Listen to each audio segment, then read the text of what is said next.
You feel this nervousness on the phone there? Sir, I've been trying to make an urgent phone call up there. Well, I don't think it's something I want to do on an overseas phone. You gotta make some phone calls. Hang up the phone. Prank caller. Ladies and gentlemen, welcome once again to Packernet After Dark. This is the call-in show, the Packernet Podcast Network. If you'd like to call in, if you'd like to participate in the show, please feel free to do so. The phone number here is 608-501-0718. Sorry, if I repeated some of that, I apologize. I was responding to a text from 1265 here at the exact moment. Couple things real quick. Somebody, also JD from Wisco, sent me a text here telling me that the podcast, I'm guessing, well, no, it wouldn't have been tomorrow. I don't know which one. One of them got jacked up. And I don't know. Man, that ticks me off. I don't know which one. But every once in a while there's a thing. I think it's this little Go XLR thing that I have that it's very glitchy. It's not very good. I've tried to look into replacements. There really aren't a ton, especially for cheap. They're all very expensive. These little mixer things that my microphone goes into. I've already had to replace it once. I'm constantly, unplugging it, plugging it back in, restarting it, all that stuff. It's I don't know. It's not great, but there have been many a time where I've caught it that it's doing this really staticky thing, and I have to, first of all, fix this and then go back and delete the entire thing and go back and re-record it. And I guess I just didn't catch it this time. I hope it wasn't my rant from this morning, but it probably was. I was very proud of that episode that got freaking ruined, apparently. I'm not going back to re-record it. Here's the good news, though. Tomorrow's podcast, basically part 2. And hopefully that audio isn't all jacked up. So that's number 1. Number 2 is I'm going to try to start getting these podcasts up on YouTube. I don't know about the main podcast because it's so long, but Sal, Tundra, and probably this one, because this will be pretty easy.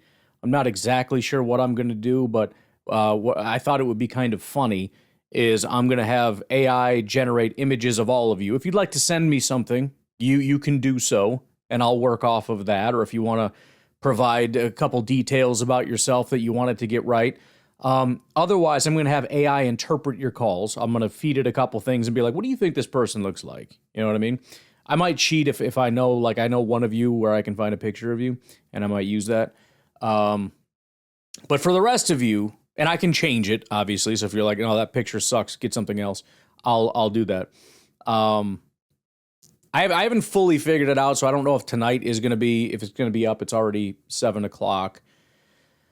But I'm excited about it, and I like it, and I think it would be fun and kind of funny. But the point is, please do me a favor and subscribe on YouTube to the Packernet Podcast. There are 2, by the way.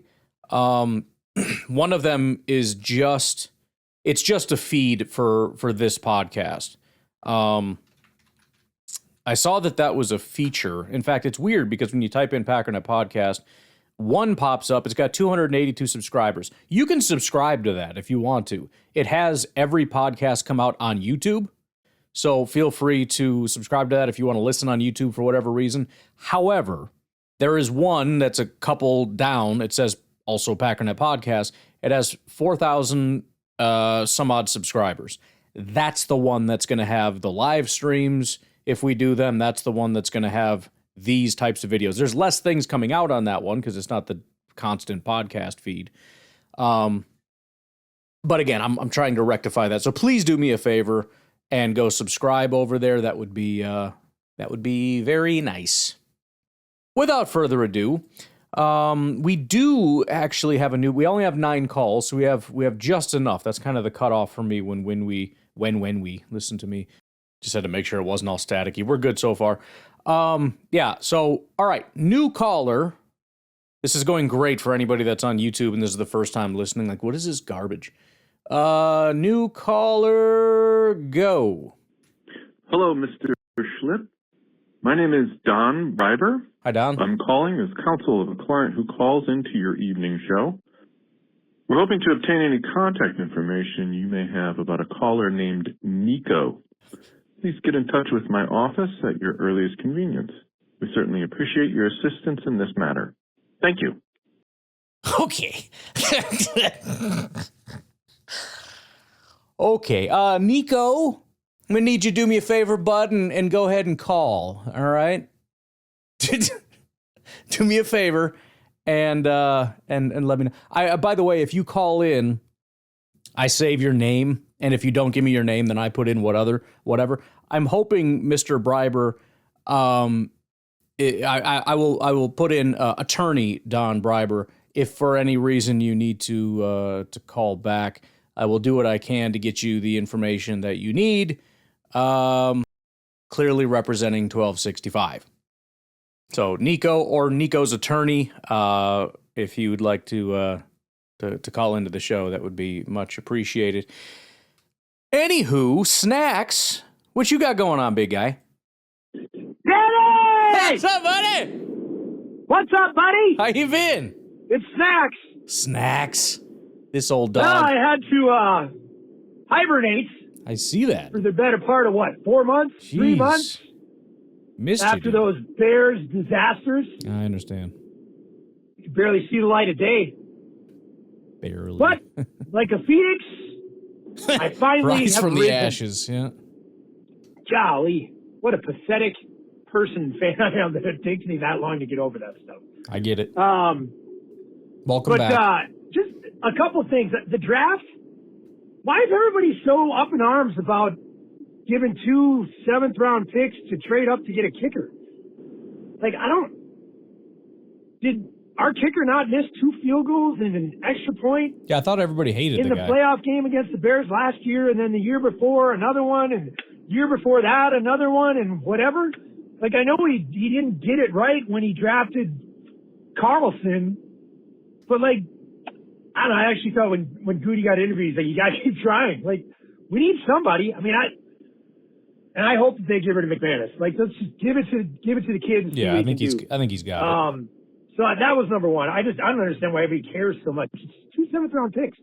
They can get undrafted free agents that could be arguably of the same type of quality. I'm not really that bummed out about that. Yeah, my view of the 7th round, and honestly this year it might even been the 6th round if we're being honest, is essentially these are priority undrafted free agents, which is already a term, but in my mind this is kind of getting an early jump on guys that are basically UDFA quality so that you don't have to compete for them. That's pretty much all it is in my mind. And secondly, have we ever had a draft where we've had immediate nicknames just by their initials? Like Brandon C. say BC. BC's a great nickname. Yeah, sure. Chris McClellan, C-Mac. I go with that. I like that. I don't even know Donnie, these. Dennis, Sutton. I'm probably getting that wrong. I'm probably not saying it right. Didi? Or DD's DDS? good. Call the DDS. dentist? Jagerburton or Jagerburton? I mean, JB? Or Jagerbomb? Mick Jagger. We got Damani Jackson, Moves DJ. like Jagger. Tree Smack, TS or T-Smack? T-Smack. This is the all-nickname draft team right here, That's baby. true. I'm pumped. Woo! Well, I'm very happy to have you back, Snacks. I missed the enthusiasm and the energy. Especially we'll say one of the first calls. I think we did have a new caller today. That threw me off just thinking about the new caller. It's a good way for me to get the energy up, to get Snacks in there, just getting wild. The show's not the same without you. Hopefully you're back for good now. I'm actually hopeful that a lot of people are back because I understand. This is what I was pleading with everybody. Please don't leave. Please don't leave. And for the most part, everybody did a fantastic job. That's not a shot at you, Snacks, at all. I just wanted more and more people to experience and enjoy what is the off season. I find it enjoyable. I know for some people not so much, but it is something you can learn, right? It's kind of like beer and coffee. The first time you drank beer, the first time you drank coffee, I'm pretty sure, like the rest of us, you hated it. And I'm not talking about candy coffee type stuff, as my wife calls it. I'm talking about black coffee. But you know what?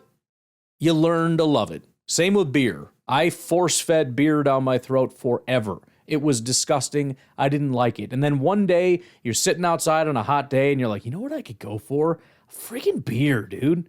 And you mean it. You're not lying this time. So that's kind of...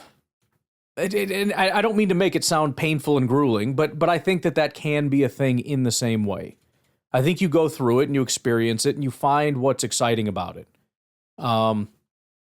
And hopefully for many of you that was the case, and we have a few more people that are new, take a couple baby steps, and then next year it becomes even more and more enjoyable, and you dig a little bit deeper than you did last year. And I'm still going through that process of trying to dig a little deeper and do a little more and learn a little bit to get a little smarter next year in the off season, et cetera, et cetera.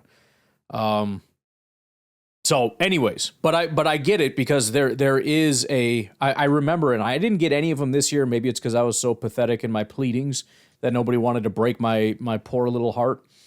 But usually every year after the Packers lose, I get the calls saying, I gotta go. I'm gonna take a break. I'll see you when the season starts next year. And it genuinely is like crushing for me.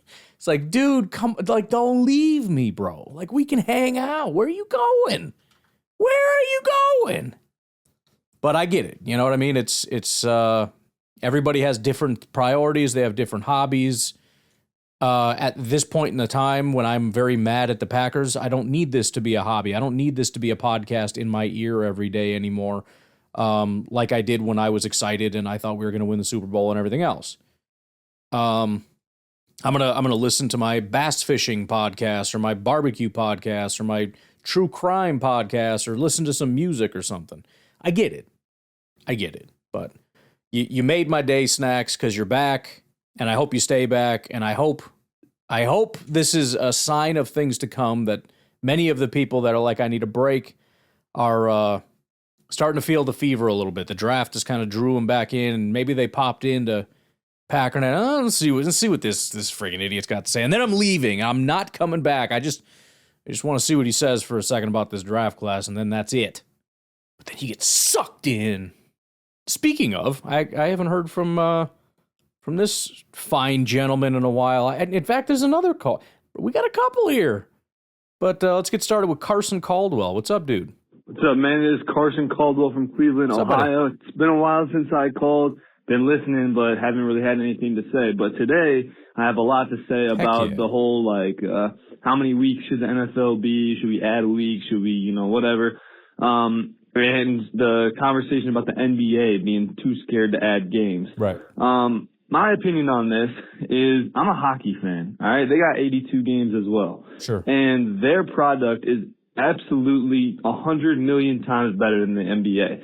Teams are fighting for the playoffs every game. The superstars are playing every game. There's really no resting players. Well, that's another good point on its face. I hate to cut you off, but to assume that basketball, the fact that the product is dog crap, especially at the end of the season, is simply because of a lot of games and not because the product is just dog crap, which, by the way, doesn't make sense on its face, because the NBA was massive for a very long time with these exact same amount of games, and the popularity is plummeting over the years, and the games are not changing. So that's not the problem. There are other problems. And like you said, there are other sports that have more games that are massively exciting at the end. Still, teams are far and away into the playoffs, then they rest their players for the playoffs. So I don't think it's a conversation about are there too many games? I think the conversation is, are there too many opportunities to compete to win the championship? In the NBA, they do the play-in, where seeds 7 through 10 compete in a little mini tournament to try and get into the playoffs. That's 10 teams from each conference. Sure. That means 20 teams out of the 32 teams in the NBA have a chance to win the NBA Finals. Right. In the NFL, there are only 14 teams that have a chance to win the Super Bowl. Yep. So that's 6 more teams in the NBA than there is in the NFL. And even that feels high. Like, we added that, and we're kind of getting to the point. I mean, I've made the comment several times where it's like, I mean, it's half the league is getting in at this point. It's not like the elite of the elite. Like, you always felt like the playoffs were like the best teams. Now it's like, well, it's just, it's glass half empty compared to glass half full, where it's, only the best teams get in, but it's also only the worst teams aren't in. So it's kind of both. But to your point, yeah, I mean, I could see that situation where if we add more to the playoffs and more teams getting in, that would diminish the product, absolutely. Well, So I think the danger comes not from adding games, but from adding opportunities to win the championship. I agree, 100%. Like the NFL, they used to have 12 teams compete to win the Super Bowl. Right. They had 6 seeds on each conference, and then they switched to 7 seeds. I think the danger comes is if you start adding 8 seeds, 9 seeds, 10 seeds, right. Not if you add extra games. What I think the format should be is 18 games, 2 bye weeks. That's a 20-week season. I agree, and keep 100%. Keep the seeds at 7 seeds each, and I think you have a great product. I don't think it comes with the game. So I'm all for adding an extra game or two, getting off season to get a little shorter. And, you know, who cares about preseason? Get rid of preseason, sure. too. So, well, obviously not get rid of it, but you know what I mean. Let me see how much time I got. It's a great thing about the preseason, too, is that nobody actually cares, and it's a great leverage point. Like, if the NFL got rid of it on its own, they wouldn't have that as a negotiating tool. The fact that they have a negotiating tool that does nothing, like they're not getting revenue from the preseason, what the hell do they care? It's basically coaches who want extra practice and GMs who want more opportunities to identify which talent should be here and shouldn't be, which, by the way, it's important, and I do like the preseason, and I'd like it to stay. But it's if we can get rid of a preseason game and swap it for a regular season game, that is a massive win for everybody, except for the GMs who want that evaluation period. And maybe we could add something else to it. Give them an extra week of practice or scrimmages or whatever the case, but not an actual game. I don't know. But it is a phenomenal piece of leverage that the NFL has that they can play with that they don't actually even want. It's valuable to the other person. It's not valuable to the NFL. All right, I got 45 seconds. Also, with the division, I also like how the division leaders get a home playoff game. I don't think they should change that. I know it's kind of like a controversial pick, and I know like logically it's probably better to have the teams that have the better record make the playoffs over teams that win their division.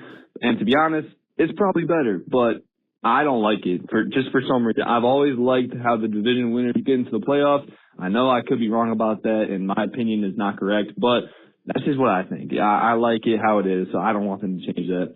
All right, that's all I got. So I'll see you guys later. Go Pack, go. Yeah, well, that's definitely the majority opinion. I'm on the outside, and I think it is a preference thing. I think what's surprising to me is how many people genuinely care about that. Because like I said, I've just never viewed it that way. I mean, I know we have a rivalry, but the idea that rivalry goes away, we had a rivalry with the Bears when the Bears had no chance of getting in. So it's not, the rivalry is not based on the number one seed or the playoff seeding. I've never thought about it that way ever. Winning the division is about the pride of winning the division. That's it. So, and honestly, I mean, it still has playoff implications because obviously winning and losing has massive playoff implications. All we're really talking about, like you said, is the seeding. And whether you're deserving of a home playoff game and a higher seed. But obviously, if you win your division, you have a higher seed than the people below you. So not a lot is going to change other than we get rid of this nonsense where 7-win teams are going to be in the playoffs at a higher seeding in a home game than somebody else with 11 wins that lost out to a 12-win team. It just feels so stupid to me. But again, I do think there's a lot of... I don't want to say emotion to try to denigrate the position because, again, it is the majority position. But it feels like I think that there is a lot of pride in that feels like it's being somehow tarnished. I don't know. I don't see it that way. Like my opinion of how much I dislike the Bears or the Vikings or Lions, it does not go down even a little bit. If the playoff thing changes, it does nothing to me other than, because it's, you should get what you're deserving of. Again, if I'm a 12-win team and we're a frickin' 7th seed, that's stupid. And again, I'm not saying we should be seeded higher than, say, the Lions, who are a 13-win team. Even if there's 2 teams in the division, there's an 13-win Lions team and a 12-win Bears team, and we're an 11-win team. Guess what? We are below both of them. Rightly so, because they're better than us. But I'm not seeding our rankings based on frickin' The nonsense. And by the way, if we play those other teams, guess who gets the home team? They do. They get a home team over us because they have a better record. So none of that changes. The only thing that changes is if you win the division. So if the Packers win the division with, 8 wins, you're probably not getting a home game because you don't deserve it because you suck. And again, I'm even conceding the fact that if you win, you can go to the playoffs. So we'll keep that. I don't know that it should be that way. It probably shouldn't even get into the playoffs. But as a concession, sure, if you win the division, you can go to the playoffs. But you're not getting a home game and a higher seed. Absolutely not. That's stupid. All right. Wow, we got to take a break. Garrett, we'll get right back to you.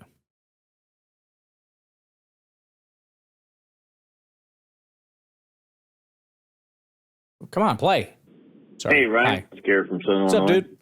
I could not agree with you more about the stupidity of the draft grades after the dust hasn't even settled yet.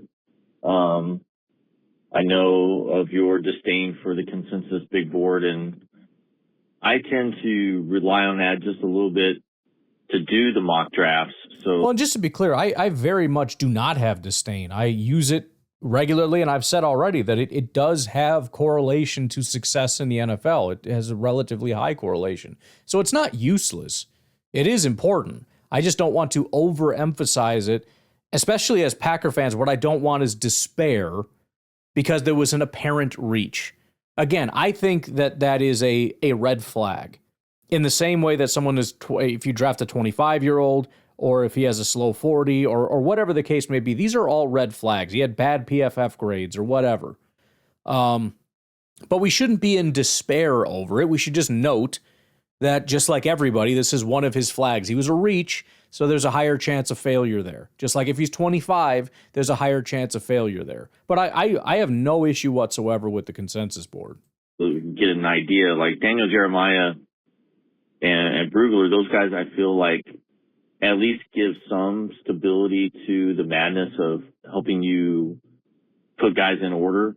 Sure. But when it comes to grades, to me, that is such nonsense because you're basically looking, your media people are grading NFL management and scouts Right. that have really no clue what they're looking at. Yeah. And they're basing it on basically how that we do our mock drafts. It's hearsay and what your eyes are just seeing for just a small snippet of things.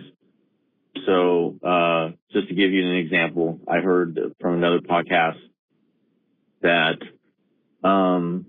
Seattle Seahawks received an F grade for the draft year that they picked Irvin, Bobby Wagner, Yeah. and Russell Wilson. One of the greater draft classes of all time, by the way. They received an F. Those guys go on to win a Super Bowl and then go on to play in another Super Bowl and lose. Did I lose you? I did lose you. All right. He did call back, but that was a whole day later, so we're not going to go there. Yeah, I mean, you'll see that all the time, and I could very easily go back, and it's somewhat disingenuous because more often than not, you will find a correlation in their direction. But the reason why we shouldn't overemphasize it is because we shouldn't treat it like it's 100%. It's still a very low.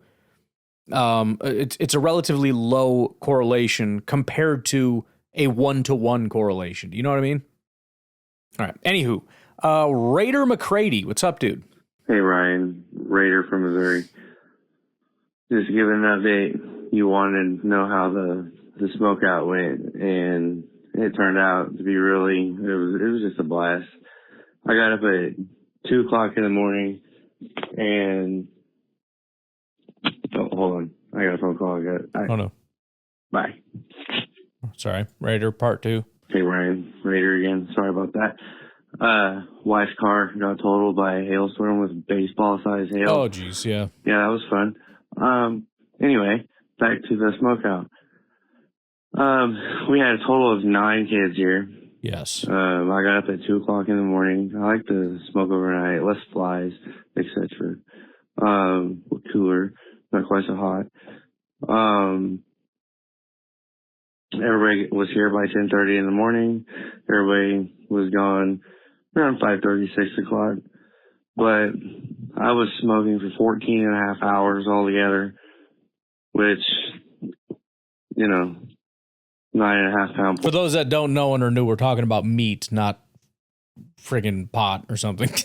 I was smoking for 14 hours. There were 20 kids here. It was freaking dope, bro. But I had 2 of those. 3 chuck roasts. Yes. Did 6 chicken breasts. Did cheeseburgers for lunch. Yes.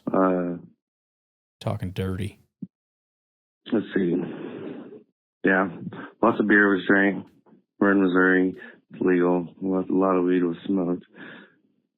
It was awesome. So, but the smoker, I love it. The only thing you have to be careful is whenever you're smoking a bunch of stuff like that, you have to be careful of what drips onto what. Yeah, you know exactly. What I mean? Like, you don't want want your poultry dripping your down. chicken your dripping beef. onto your brisket, everything like that, which we had 2 of those as well. But anyway. However, go back up. Sorry, that was the end. However, brisket dripping on the chicken, I'll allow it. I feel like that's a phenomenal marinade, if I'm being honest. All right, we got 3 calls left. Why don't we take a break here? Appreciate you calling that back in, Raider. Anytime, by the way, you want to call in and talk about meat or whatever. By the way, it's going to sound super lazy for somebody that likes to talk about like grilling and smoking meat and all that stuff. I have just rediscovered how amazing air fryers are. And so I am just air frying the crap out of everything. It's not good for everything, obviously, but I finally decided I would try out fish in the air fryer because everyone raves about it. That was way better than any fish I've ever. To be fair, I don't really smoke fish. I should try that. I did smoke a salmon. That was actually quite good, but I usually just pan fry. Holy crap, it was way better. And now I'm just like mass producing potatoes in that freaking thing. But generally speaking, we'll keep it to the smoker and whatnot and talk about that. Have a good time. We'll take a break. We'll be right back with Batman.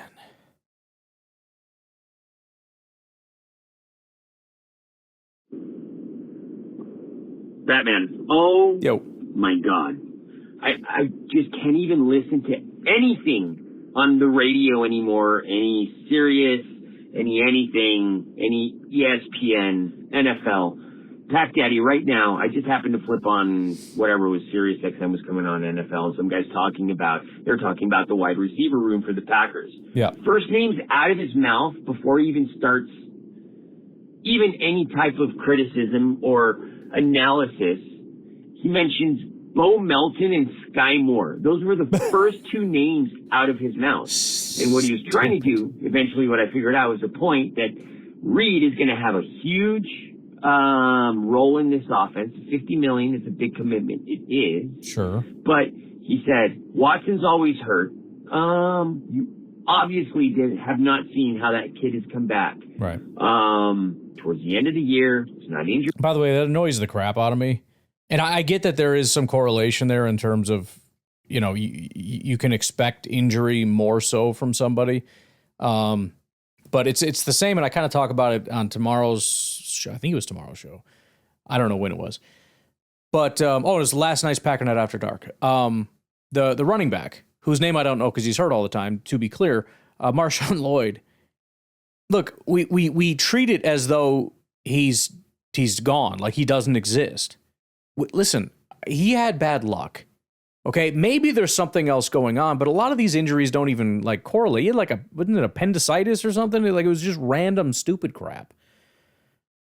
I don't know that a lot of this means he's just going to be hurt forever and we can't really rely on him. You have to understand that there's a possibility of that.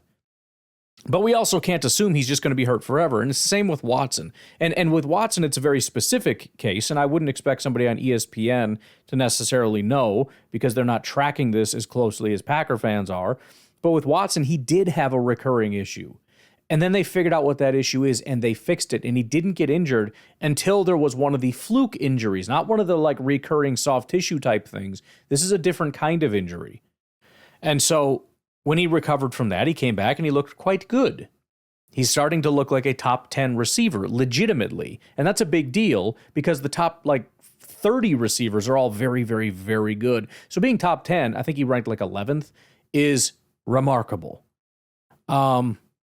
But yeah, this constant, well, he's hurt all the time. So, like, you have to make the distinction between what types of injuries we're talking about. Some people do have recurring stuff. You know, like when David Bakhtiari jacked up his knee, he was done. His knee was constantly messed up. Jair, he had some stuff going on and that's why he couldn't get a contract. Everyone kind of knew, like, this isn't gonna work. You know, the cornerback in the draft that fell. It wasn't because he had an injury. It's because they didn't trust that he would be healthy long-term based on what the injury is. At the end of the year, coming on, doing really well. Never mentioned Golden and mentioned 800 snaps for Dobbs and that he thinks that Reed's going to do 800 snaps.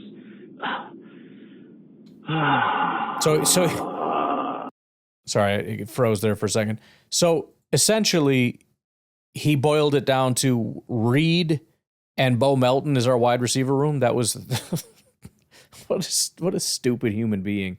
My goodness.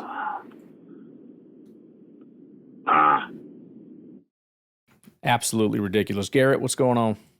Hey, Baghdadi. I just have a couple of questions now moving forward since we know our undrafted free agents, what they're capable of as far as what positions that they have signed players to.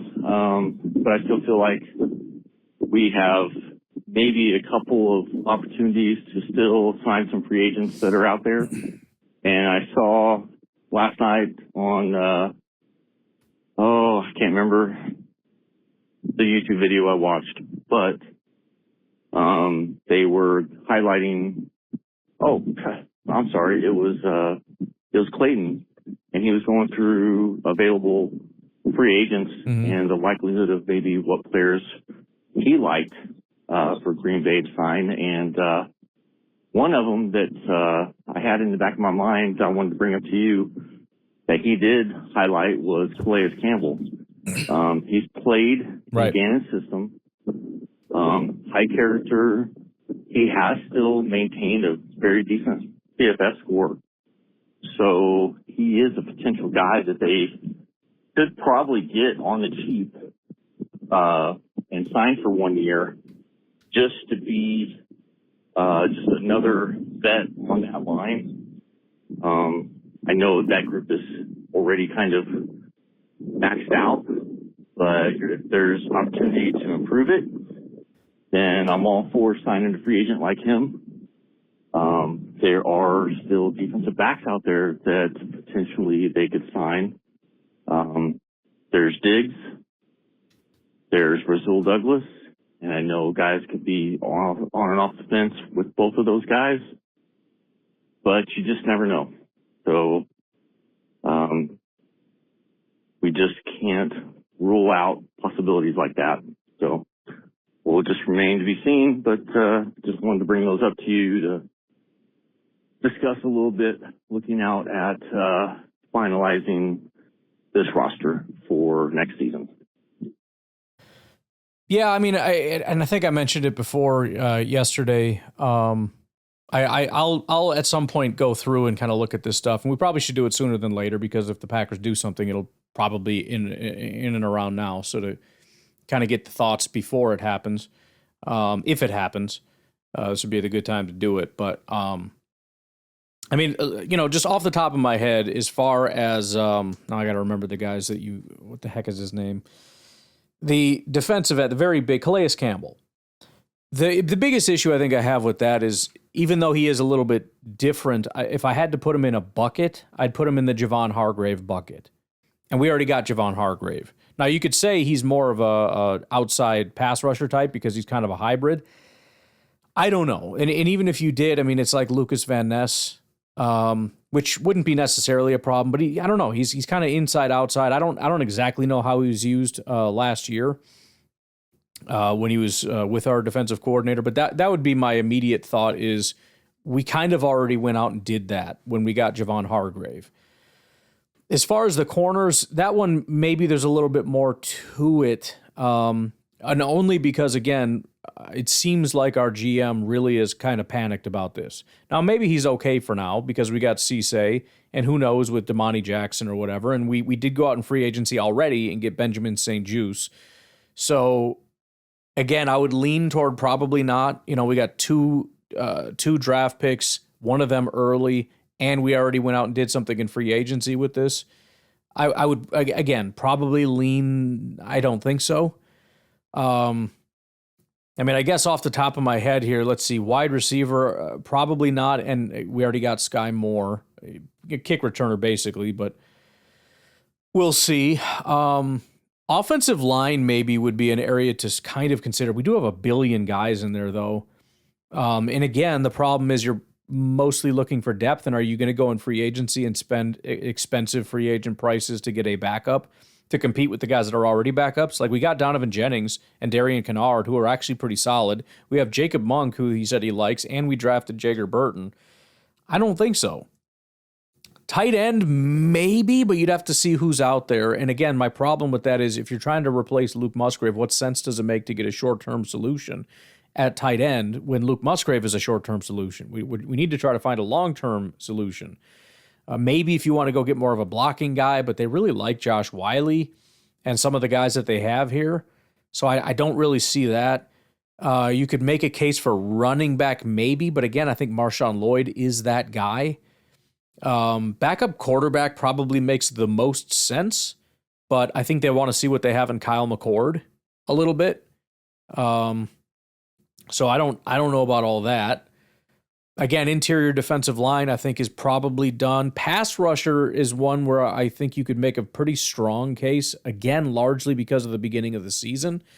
You don't know that Denai Dennis Sutton is going to be able to do anything. Again, we got Barron Sorrell in the 4th round last year. He didn't really do very well, so there's no reason to expect him or Sutton to come in and immediately be able to handle the situation. So again, if you want to say that what's his name is a pass rusher, maybe that could be the case.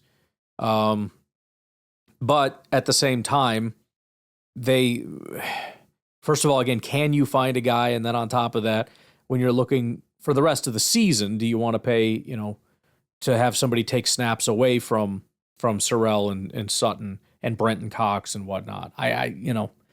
For me personally, and I feel like I've been a little bit more of an advocate for edge than most people, including possibly even our GM, although he did get Sutton, which, whatever. I would maybe lean in that direction.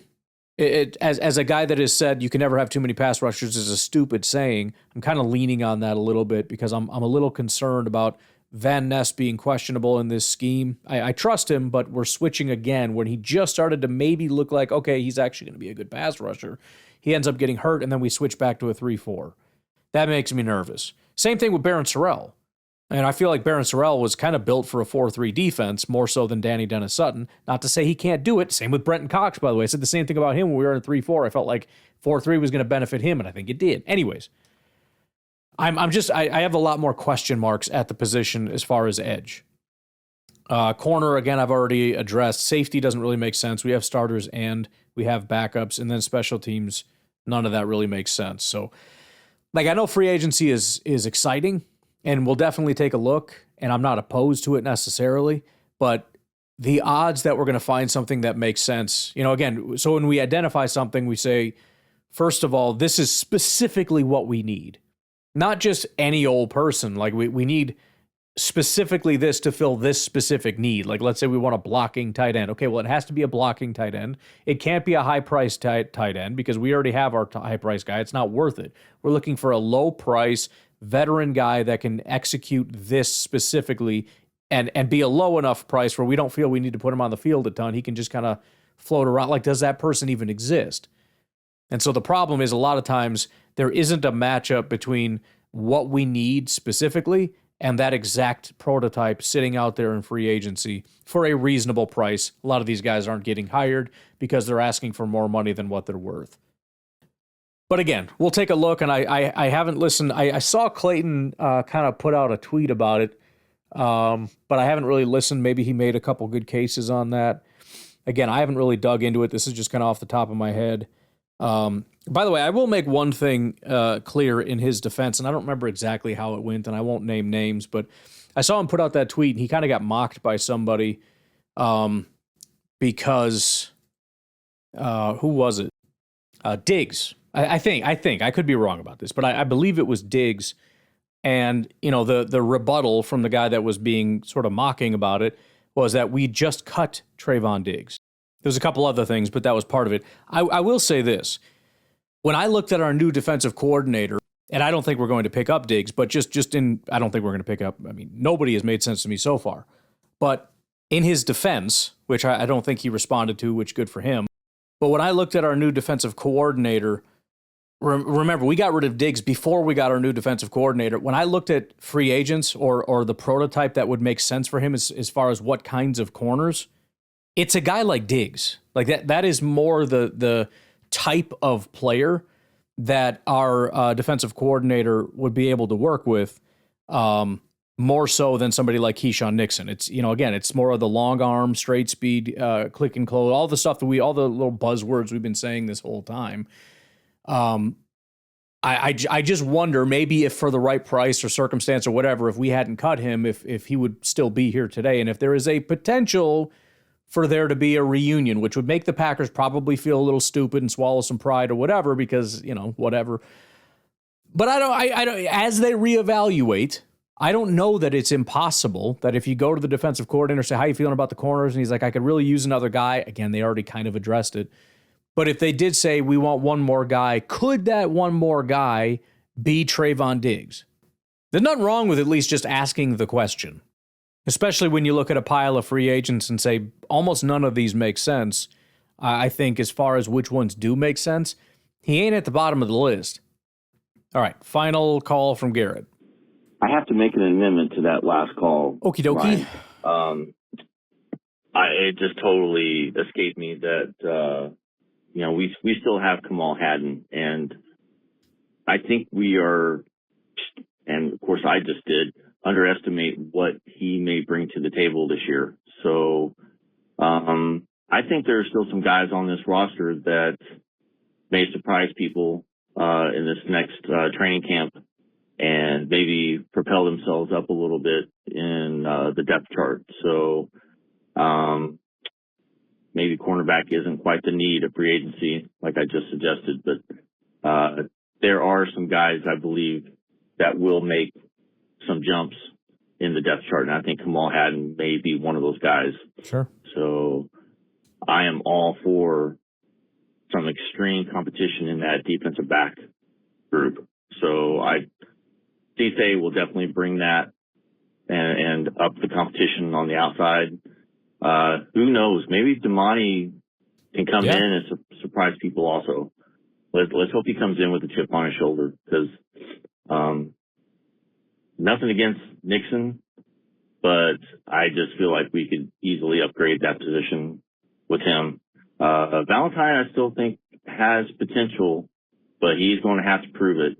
He has definitely got to make some improvements from what he did last year. Yeah. So I think they went out and got guys that aren't afraid to stick their nose in when it comes to the run. And we know from what we saw last season, some guys made business decisions. Very true. That we were not very fond of. So let's hope we got some guys that are not afraid to stick their nose in it. So there it is. I'm out. Well, and that's the other problem with the free agency question, because I think, you know, again, we have the 91-man roster right now. I believe. I could be wrong. I haven't personally went and counted every single one, but that's my current understanding is we have 90 plus the international pathway guy. The other issue is that the Packers do have a bunch of guys, and even though you might have some questions here or there, they want the competition. They want to see these guys get in. They want to see who took a step, and you know, they don't want to have to go into free agency. That's kind of if they go into free agency at this point, they're saying we have a serious need that we don't think can be or will be addressed prior to the season. So not only do we not have guys that were good enough last year, but we don't think they're good enough this year. Like they're not going to take a step for us. So we need that guy. And I don't know. Again, you can absolutely look at it and say, I don't feel comfortable here. That's going to be the case across the board. But the Packers still are going to want to get to the point of getting them in the building, putting them through some workouts, seeing if they've improved, trying to go through that process as quickly as possible. It's very difficult until they're allowed to put pads on and all that, but you can still, get in their head as far as the playbook and kind of see where they're at mentally and if they've kind of mentally taken a step. But I think generally speaking, they want to give these guys an opportunity to win these jobs, to earn these jobs, and to get those snaps, even if there's a little bit of pain to it, rather than bury them behind some mediocre free agent. Let's let them go out there and trial by fire it and see if they can learn and grow on this defense or on this offense or with the wide receivers or with Jordan Love or whatever. I mean, that was, again, kind of the issue with Matthew Golden. Maybe part of it was his fault, but a lot of it had to do with the fact that he's buried. He's buried behind guys that just have more experience, buried behind guys that have a better relationship with Jordan, all these different things, and he just wasn't able to go out there and learn and trial by fire and just have balls chucked at him, which, by the way, every time the ball went to him, he did a phenomenal job. But I think there is a part of that needs to happen. He might suck, and that's probably the case with the edge group. Yeah, it's scary and it's dangerous, but you know what? Maybe guys just need more opportunities. Maybe Baron Sorrell just needs to get out there and have more snaps on defense and, put some more stuff on tape so we can go back into the film room and work on those things. And that's just kind of the way it goes. But again, there's always Gutekunst is always working in the offseason. There's going to be changes. There's going to be guys that, churning the bottom of the roster as it's known as, whatever the frickin' thing is. That's going to happen. That's going to continue to happen. Any big swings? Probably not. But again, I will try to make an effort at. I notoriously hate looking at the free agents. It's like my least favorite project to do. But everybody always wants to do it when it's in the off season and free agent time and all that stuff. So we will at least look at what the names are, because I do see people keep posting it. And I occasionally, when I see the list, like here's the top 10 or 20 for you, I do look at it and go, there's a couple good names in there. So it's worth at least dabbling. All right, I'm done rambling now. I appreciate all the calls. Again, we are all completely caught up. So if you want to do this again tomorrow, go ahead and get your calls in. Again, the number is 608-501-0718. I think I'm going to try to get this up on the YouTubes, see if we can't get some YouTubers to join in on the fun. By the way, if you are new, if whatever, this is like you just discovered this on YouTube, this is a very cool, friendly, like all the callers, it's like a family environment over here. We have a good time. You can pretty much say whatever you want, but I might have to bleep out some stuff. It's cool. I'm not going to be offended by pretty much anything you say. So I do have the right to refuse your call if you get too crazy with it, but I pretty much have never done that. We'll see if anyone tries to push the limits of what I'll allow on this show. I already got lawyers calling me, so we'll have to see. Mr. Attorney Don Bryber. Anyways, you guys have a good day, night thing, whatever, and I will talk to you later. Bye-bye.